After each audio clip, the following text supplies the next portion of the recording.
Hello everyone, so today we will discuss some questions of the machine learning and written. So let us start with the question number 1. So question number 1 says, explain the difference between the supervised and the unsupervised learning. Provide examples of the algorithm for each type of learning and discuss scenarios where each would be appropriately used. So let's discuss the supervised and the unsupervised learning. So involve training a model on the labeled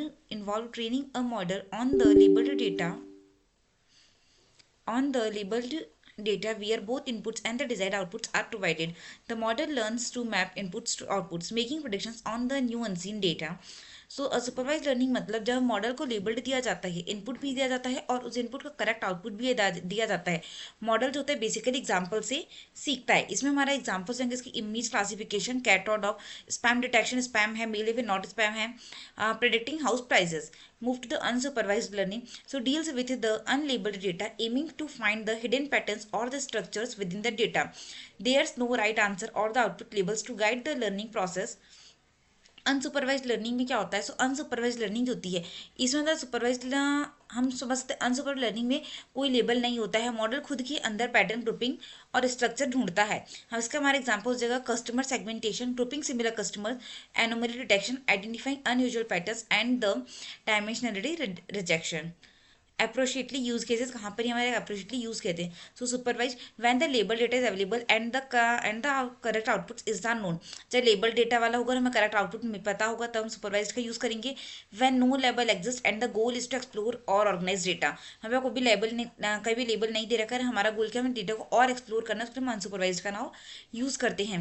when the purpose of prediction predict class और value. जब purpose हमारा क्या है, जब हम purpose में यही prediction का चीज़ों को प्रिडिक्ट करना है, वही क्या था हमारा मेन प्रिडिक्शन था. When the purpose to discover the hidden pattern. इसमें हमारा पर्पज क्या है, हमें डिस्कवर करना है नई नई चीज़ों को, हिडन पैटर्न उन्हें में और डिस्कवर करके लाना है. Fraud detection, spam classification, medical diagnosis and the sentiment analysis. ये सारे इसके हमारे एग्जाम्पल्स दिए रखे हैं हमें जहाँ पे ये यूज होता है हमारा सुपरवाइज लर्निंग. अनसुपरवाइज लर्निंग कहाँ यूज होती है, तो customer segmentation, animal detection, market basket analysis और टॉपिक मॉडलिंग में. When you need a specific decision output. जब हमें कोई भी स्पेसिफिक डिसीजन फिर आउटपुट चाहिए तो मान लो येस है फिर नो करेक्ट ही चाहिए और तुम ग्रुप करना चाहते हो बहुत सारे डेटा को, तब तुम इसका यूज करोगे अनसुपरवाइज का.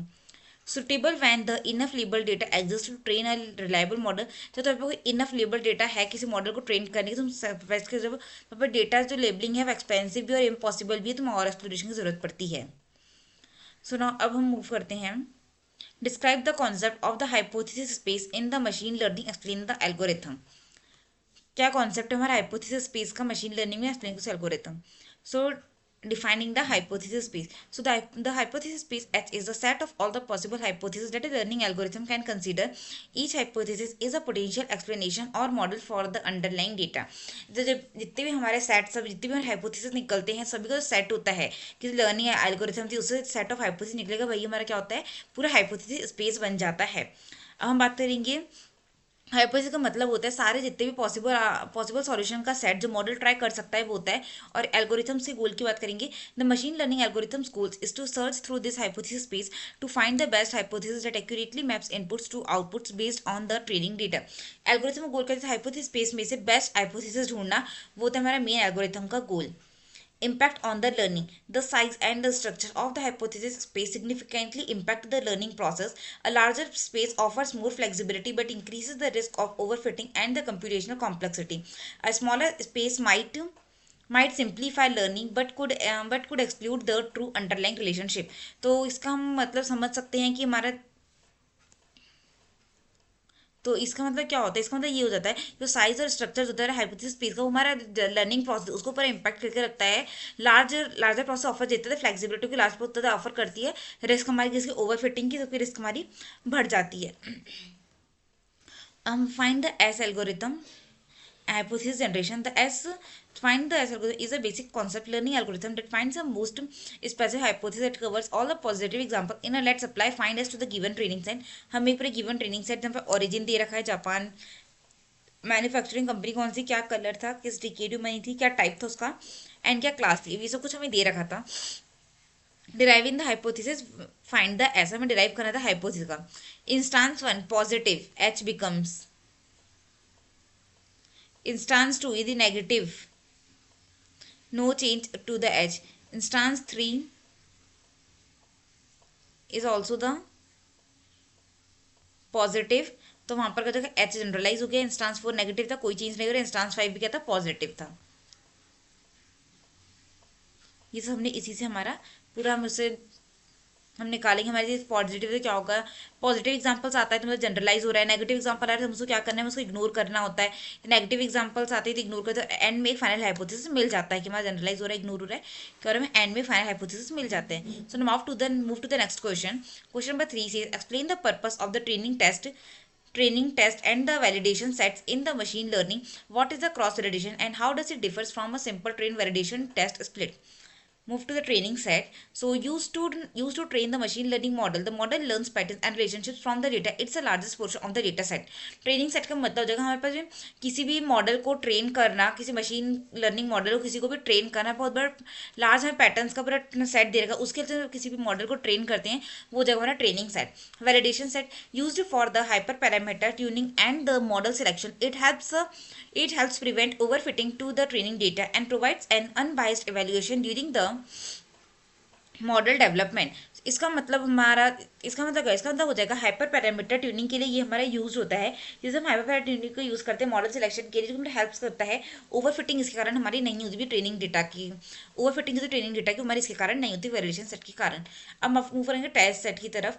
तो held out completely during the training and the validation. It's used for provide a final unbiased evaluation of the model's performance on the unseen data crucial for assessing generalisation.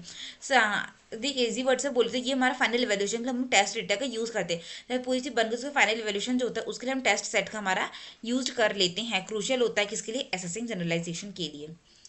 Cross validation क्या होता है? So cross validation is a class of the methods that estimate the test error by holding out of a subset of the training data from the fitting process instead of relying on only one validation split. Cross validation repeats the training validation process multiple times, each time using a different portion of the data as a validation.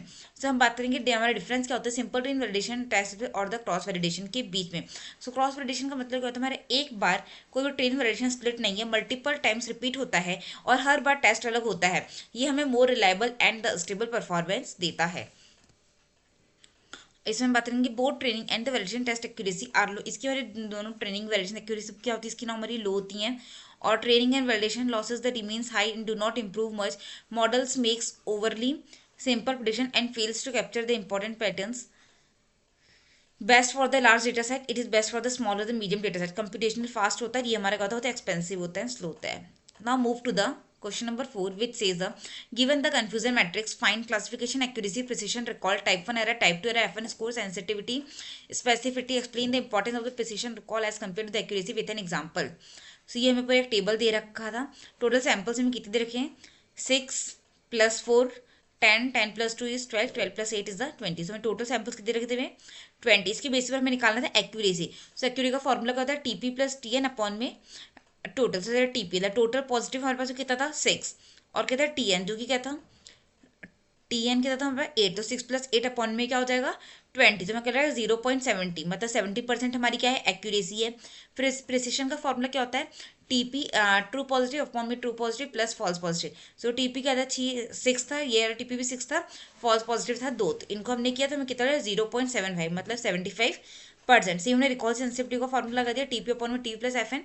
तो हमें recall sensitivity कितनी मिल गई, 0.60 जो कि हमारी 60%। ऐसे हमने F1 score का फॉर्मूला लगाया, मेरा 0.667 जो कि हमारा 60.67%। टाइप 1 एरर का भी हमारा फॉर्मूला था, वो हमने लगा दिया 25%, टाइप 2 40%, स्पेसिफिटी 80%। सभी का ये फॉर्मूला हमने यहाँ गिवन लिख रखा है, देन हमने फॉर्मूले में डायरेक्टली वैल्यू पुट करी है एंड वैल्यू हमें सिंपली ऑलरेडी गिवन थी क्वेश्चंस में। Here we will see the difference between the precision versus the recall. So accuracy alone precision और रिकॉल की जब हम डिफरेंस की बात करते हैं कि क्या डिफरेंस होता है। So measures the proportion of the correctly predicted positive observation among all the positive predictions. It's crucial when the cost of a false positive is high. हमें बहुत जरूर जब हमें कॉस्ट होती है फॉल्स पॉजिटिव हाई होती है तभी हमें बहुत ज़रूरी होता है, और ये हमारा करेक्टली प्रेडिक्टेड पॉजिटिव ऑब्जर्वेशन के लिए होता है। और recall importance measure the proportion of actual positive. ये हमारा सिर्फ वो जो एक्चुअल में करेक्ट पॉजिटिव इन्फॉर्मेशन ऑब्जर्वेशन आते हैं सिर्फ उनका मेजर रखता है, डाटा करेक्टली आइडेंटिटी, हाँ बोल रहा करेक्ट तो करेक्ट आइडेंटिफाई भी हुए।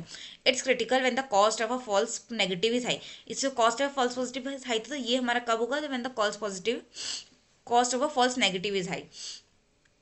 Example, in a medical diagnosis for a serious illness, high precision means fewer healthy problems are wrongly told they have a disease, preventing the unnecessary stress and the treatments. Is example for a fraud detection system, high recall ensures the most fraudulent transactions are the caught even if it means flagging some leisure time once low precision. Medical diagnosis में user को serious illness होती है तो high precision वहाँ पे चाहिए होता है, और ये हमारा फ्रॉड डिटेक्शन सिस्टम में यूज होता है। So thank you.